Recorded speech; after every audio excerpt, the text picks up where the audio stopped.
Hey guys, it's time to make applesauce. But before we get to that, if you guys aren't subscribed, please hit that subscribe button. It's free and it helps us keep bringing content to you. If you like these videos, give me a thumbs up and leave me a comment. Let me know what you guys want to see. This is our journey of escaping California for our homestead in Idaho. But today, we're going to do some applesauce. Let's get to it.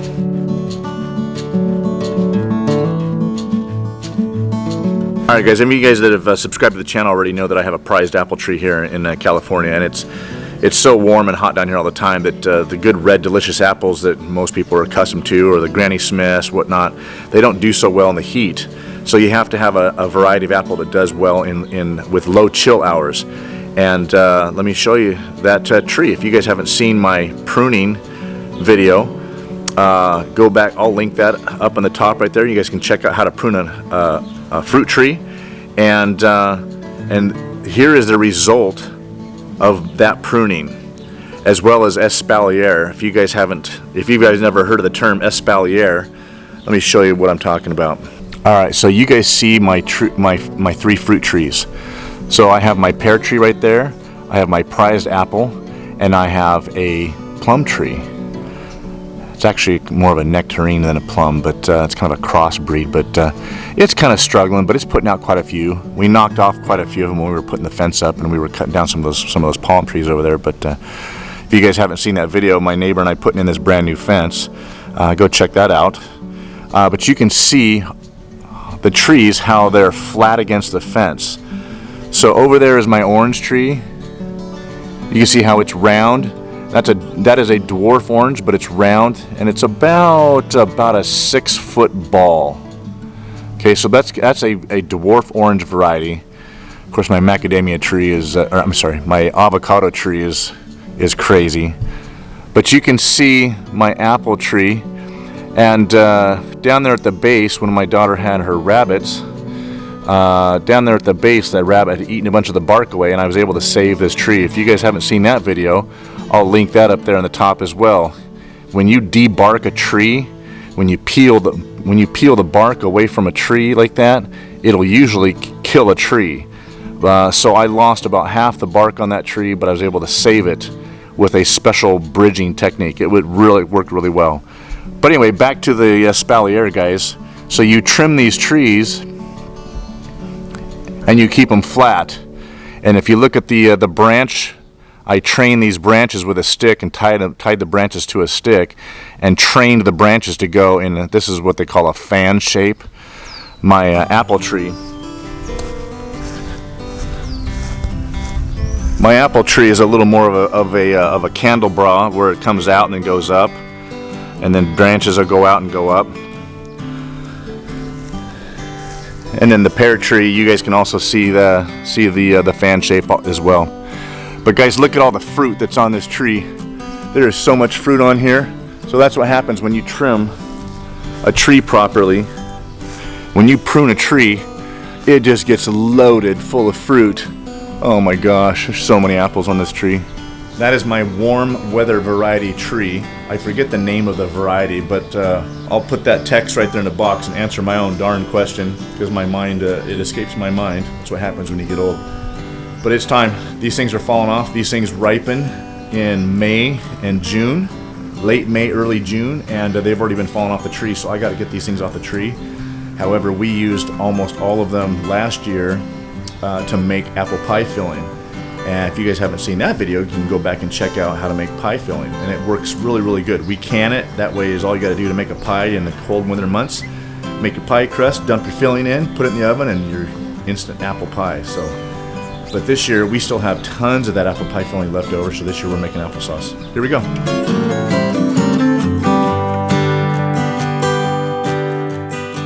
Just throw them on the ground.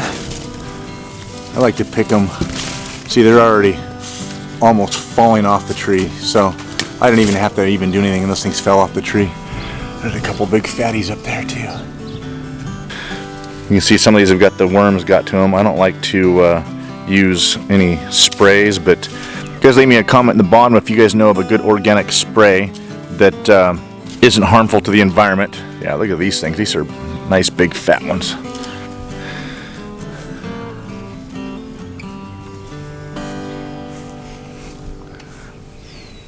This half is done, and I just got to finish this half, and then it's on to applesauce. Can't wait to show you guys the food grinder, the food mill that we have. Well, there's a solid 10 to 15 pounds in each one. So between what we got on the sink last couple days, some of those are a little bit on the ripe side, but yeah, let me go measure these. Oh yeah, guys, this is my favorite little recipe book. It's a small one. It came with my Presto, and on page 22, how to make applesauce. Yeah, it's that simple, and you can pressure can it or boil water can it. I'm going to add some sugar to it. So guys, we're going to do this really quick. It's not that big of a deal to make applesauce. We have so much pie filling, and we don't eat that many apples raw. So in order to keep all those apples, those beautiful, delicious apples, from going to waste, we're going to make applesauce today. And I'm going to show you my pride and joy of my canning supplies. If you guys haven't seen our canning video, I mean, everybody's seen a canning video, so not a big deal, but I'm going to show you a food mill. We got this on sale. It was like half off. Oh yeah. So check this out, you guys. This is our food mill. I love this thing. It is our pride and joy. Love this thing. Comes with all the different screens. Alright guys, first step we're going to do right now is we're gonna core these apples, and we're going to get all the rotten parts out, and we're going to dunk them in the pot, and we'll start boiling these things and cooking the apples. This thing has made our life a million times easier. It's just basically an apple slicer, and it's just so quick and easy. It cores it all at the same time. You pick out the ones with the wormholes in there. The rest of them go in the pot, and then you can cut out your little bad parts. You don't waste all the apple. And there's the core, done. That's how quick it is. None of this, enough of this by hand, one at a time garbage. We're here for production, baby. That's ridiculous.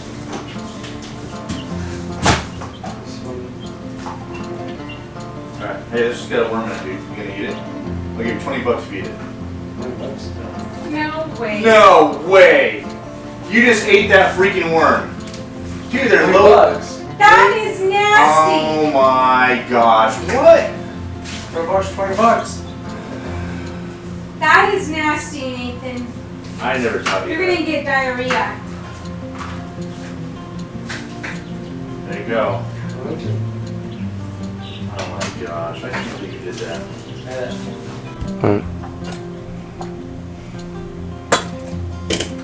Dumping it in.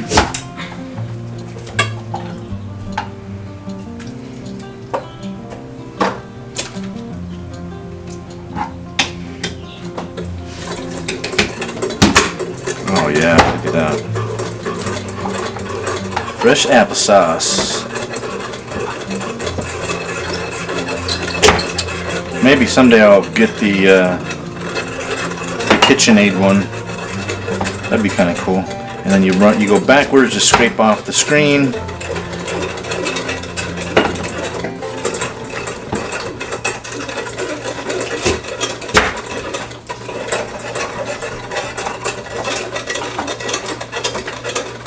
That easy, guys. There's fresh applesauce right there. So we'll put all that in a pot and boil that sucker up. Add some sugar and cinnamon to it.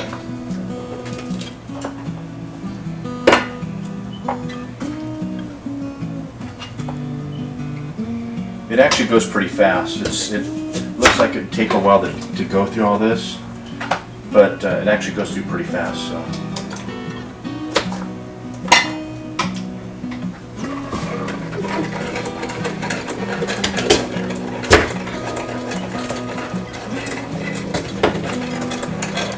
So most of what you see right there is going to be applesauce because we cored the apples. So you don't have to core the apples, but it definitely makes this part of it quicker and more efficient. So everything that's left in here is just is going to be the skin and a little bit of the stem. So guys, here's something to take a look at really quick.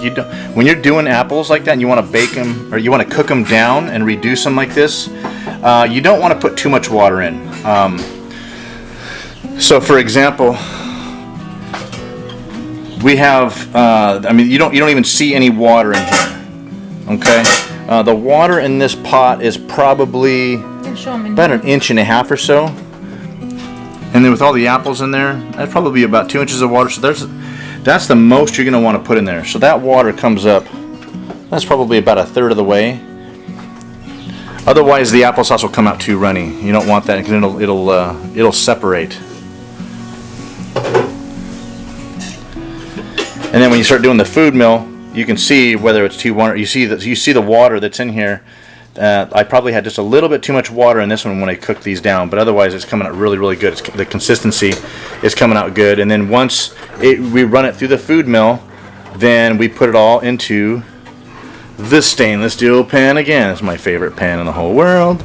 And look at all that delicious applesauce. So we're going to bring all this to a boil. We're going to add a little bit of sugar to it and some cinnamon for flavoring, and bring it to a boil, and then we'll be ready to can it. So stay tuned. Here we go.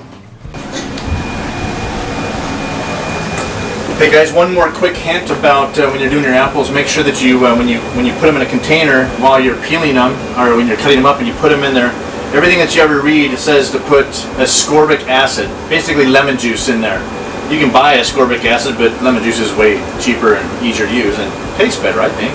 But also, when we go to season this,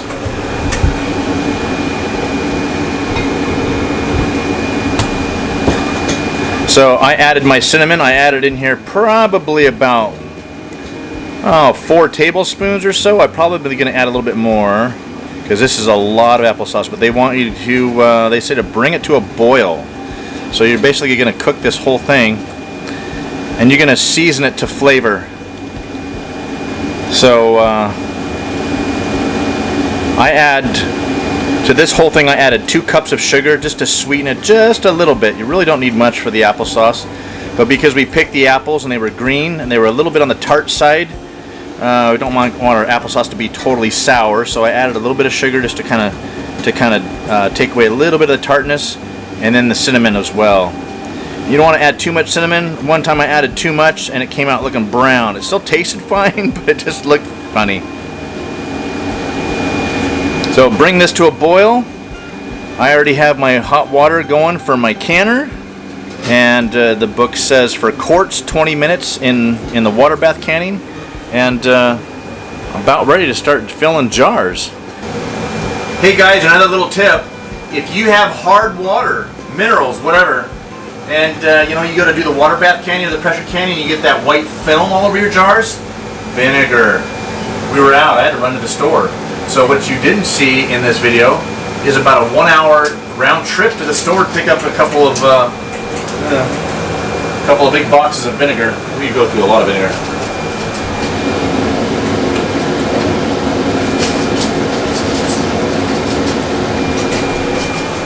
It didn't take very much.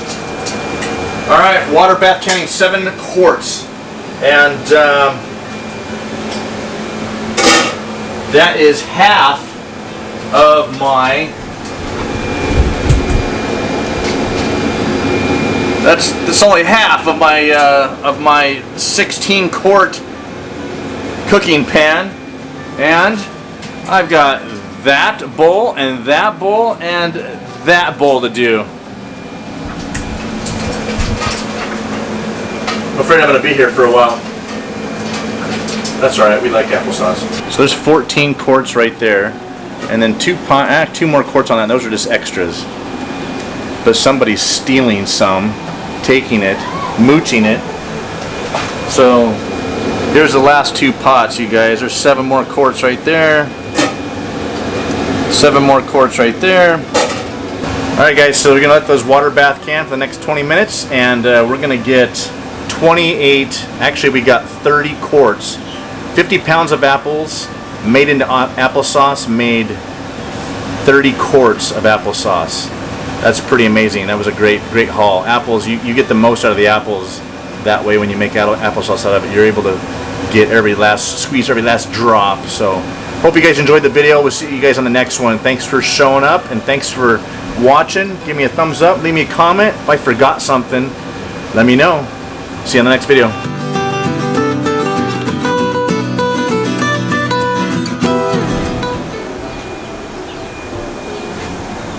Okay, there we go. That's the last of it right there. Let me show you what we got on the table so far. That was about 50 pounds of apples.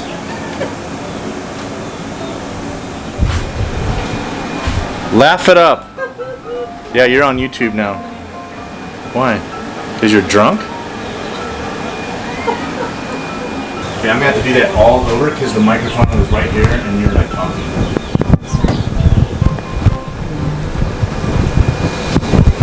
Oh, you know better. This mic picks up everything. Take two.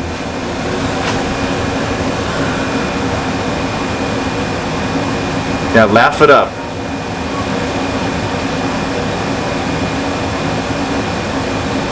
No more cha-chas for you.